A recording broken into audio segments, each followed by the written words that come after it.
On our machining tool, the propeller and base need 1 minute setup time between them. This means that we can make a base in 3 minutes. Then we need 1 minute setup time to adjust the machine to make a propeller head. Then we can machine a propeller head again in 3 minutes, but we need another 1 minute setup time to ready the machine to make a base again. Now, of course, without any setups needed between these two parts, we could achieve our capacity of 10 units per hour. But this is not the case. Each part needs a setup of 1 minute. And let's see how this affects our capacity at the machining step. Now, if we decide to produce first a base and then a propeller and then a base and then a propeller and so forth, we have to set up our machining tool between each of these part changes. And this is our batch size of 1. Now, what this means, and I want to try and draw it here, is that for our base and our head, right, we're going to draw the time that we need.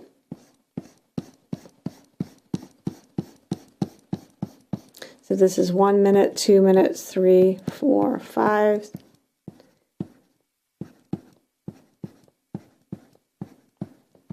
Right?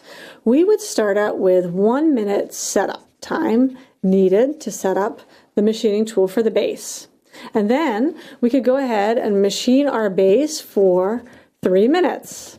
But then since we have a batch size of 1, we need to go ahead and re-perform the setup so that we can start with our head. And then we're going to go ahead and machine a head. And that it completes, then you can see here, that's 1 flow unit, right? 1 flow unit.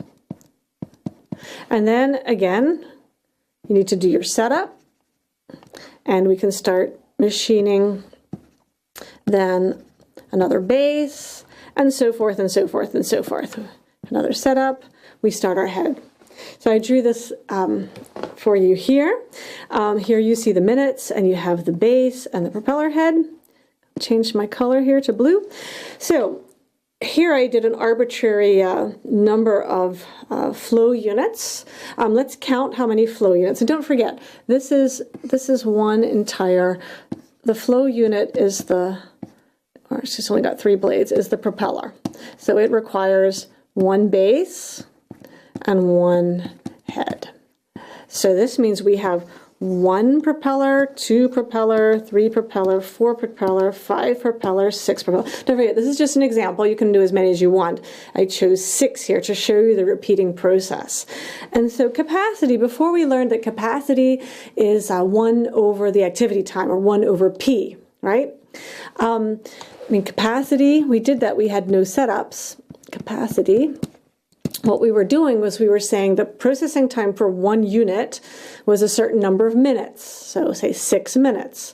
So then the capacity would be 1 over 6, or 1 unit every 6 minutes. So what that really means are the units, let's write this down specifically, the flow units produced in a period of time, right? And so here, if we just look at this, we have 6 propellers, full propellers, so base and head, produced in a period of 48 minutes, right? Which is 1 unit over every 8 minutes, or 0.125 units per minute, which if you multiply this by 60 minutes per hour, we end up with 7.5 units per hour. Now, what's the problem? What do you see that's not so good here, right? Before, we said we should have a capacity, right, of 10 units per hour. It only takes, look, 1, 2, 3, 4, 5, 6 minutes of machining to produce this flow unit. But of course, we've got setup time. So the setup times are eating away our production time. So how can we fix this? What would be your solution here? Let's try some batching. How about a batch size of 2? Here again. Now what we're going to do is we're going to have 1 minute setup, and then we're going to produce 2 bases. Then we're going to swap and have 1 minute of setup and produce 2 propeller heads, and so on and so forth. And so if you look at our flow units, so this is our first flow unit, this is our second flow unit, this is our third flow unit, our fourth flow unit, our fifth flow unit, and our sixth flow unit. So 1, 2, 3, 4, 5, 6 flow units. Our capacity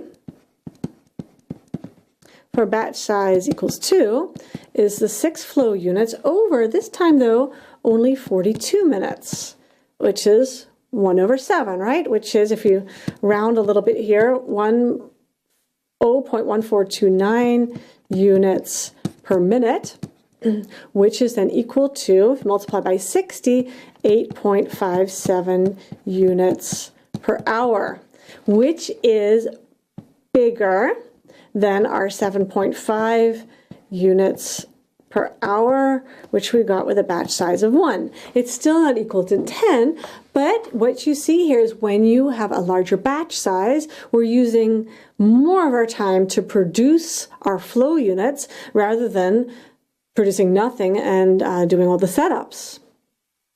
Let's look at a bigger batch. In this case, we have a batch of 3. This means that we produce this time 3 bases, so base 1, base, base, base, and then 3 heads.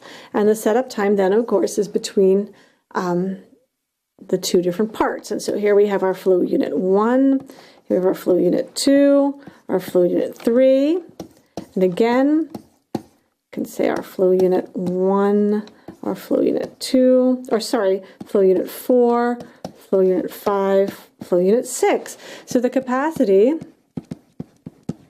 for B equals 3 is going to be 6 flow units over, this time, only 40 minutes. So 6 over 40 is equal to 0.15 units per minute times 60 is going to be equal to 9.0 units per hour. So we're a greater capacity than with B equals 2 or B equals 1, and closer to 10. Now, of course, we'd like to be at 10 units per hour. It should be the case with 0 setup times, but at least we've improved things here. And here we show the comparison of those 3 examples. And the equation we were using, again, the number of flow units produced, so emphasis on the entire flow unit. And again, this was arbitrary. I chose 6.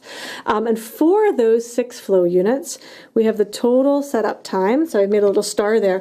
This is the total time needed to produce this number of flow units, plus the production time to produce those number of flow units. And I've written that down here, the 3 equations again, so you can look at the calculations yourself. In each case, I chose to produce 6 flow units, and you could practice that by changing different numbers. But this was to show you how we move from 750 to 9 by increasing the batch size. But we want to add one more equation here, and this is the way this is done in this supply and demand textbook. We want to write our capacity given setups in terms of the batch size. And so I've color-coded this so it is very clear. In this case, we've got the batch size, so how many units are produced in one batch, divided by the setup time. So now this is not the, it is the total setup time for that batch size, but then this doesn't change.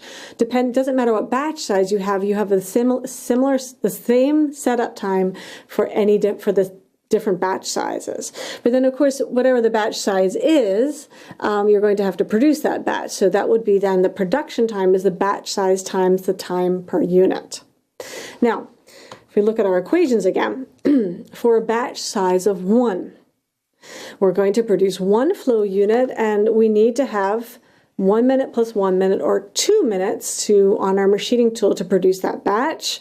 It takes 6 minutes to to do those base and head, and this is where we get again our 7.5 units per hour. So you'll get the same result. These are the same equation. It's just that this is rather useful because we've written it in terms of batch size. And so likewise for a batch size of 2, we're producing 2 flow units. We still have a setup time for that batch of 2 minutes. This time we're producing 2 flow units at 6 minutes each, and we get our 8.57 units per hour. And likewise for 3, same setup time for the batch and the same processing time, but our batch size is increased, and this gives us 9 units per hour. So setups cause our capacity to be reduced because we waste time. One of our waste, right? Producing nothing. But we have an easy solution. We can produce in batches. The bigger the batch, the higher the capacity.